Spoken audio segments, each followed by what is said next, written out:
Dans cette vidéo, je vais t'expliquer comment effectuer une figure dynamique complexe sous GeoGebra. Alors complexe ne signifie pas ici difficile, mais composé de plusieurs oplets géométriques. L'exemple que j'ai choisi de te présenter est le suivant. Donc tu vois, on a bien plusieurs oplets, on a un rectangle, on a des triangles, etc. Alors avant de t'engager dans une construction, pense toujours à analyser la figure. Qu'est-ce qu'on peut remarquer ici? Eh bien, deux points sont mobiles, le point M et le point F. Tous les autres points sont fixes. Les points ABCD forment un rectangle et le point I est au milieu du segment AD. Alors comme je te l'avais déjà expliqué dans la vidéo précédente, quand on veut construire une figure dynamique, il faut toujours commencer par construire les points fixes. Donc ici, il faudra commencer par construire le rectangle ABCD et le point I au milieu de AD. Alors comme tu l'as déjà remarqué ici, j'ai construit le rectangle ABCD avant cette vidéo pour gagner du temps et puis parce que normalement à partir de maintenant tu devrais déjà savoir faire un rectangle tout seul. Donc poursuivons notre analyse. On s'aperçoit que le point F ne va pas jusqu'en C. Il ne peut donc pas être lié au segment BC puisque sinon il irait jusqu'au bout du segment. Seul le point M parcourt le segment AB sur toute sa longueur. C'est donc le seul point libre de cette figure. On va commencer par le construire. Donc, pour construire un point libre, je sélectionne le menu point, je sélectionne point sur objet, et comme M se déplace sur AB, je clique n'importe où sur AB. Ensuite, comme d'habitude, je renomme mon point si j'en ai besoin, donc ici c'est le point M, et je n'oublie pas de faire apparaître la distance variable AM. Donc pour ça, je vais dans le menu angle, je sélectionne distance.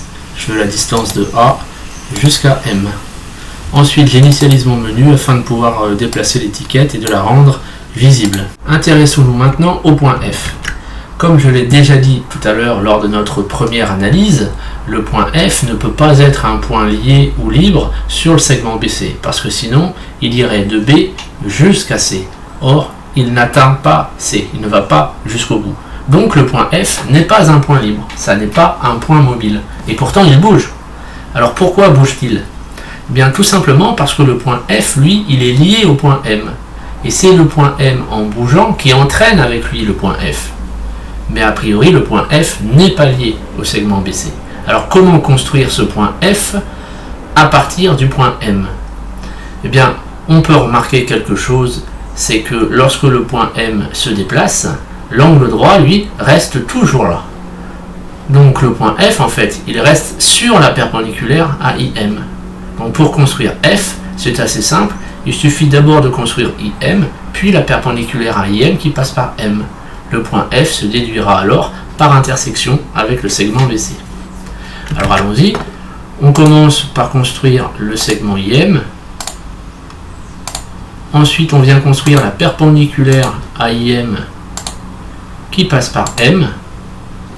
Et enfin, on obtient le point F, qui est un point normal, attention, c'est pas un point sur objet, c'est un point normal, mais qui se situe à l'intersection de cette perpendiculaire et du segment BC. Il nous reste à tracer le dernier côté du triangle IMF, à renommer également notre point F.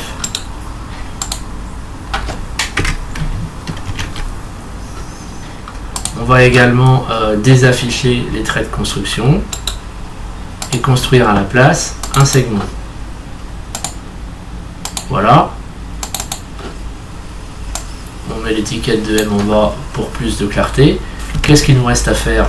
Il nous reste à tracer, enfin en tout cas à afficher la longueur variable CF et à afficher l'angle droit en M. Donc on commence par la distance, on va dans le menu angle, on sélectionne distance de C jusqu'à F. Voilà. Ensuite, on vient déplacer l'étiquette de façon à la rendre visible et enfin on vient faire l'angle droit. Pour faire l'angle droit, je vais encore dans angle, F, M, I. J'enlève l'étiquette de 90 qui est inutile puisqu'on a un codage. Voilà.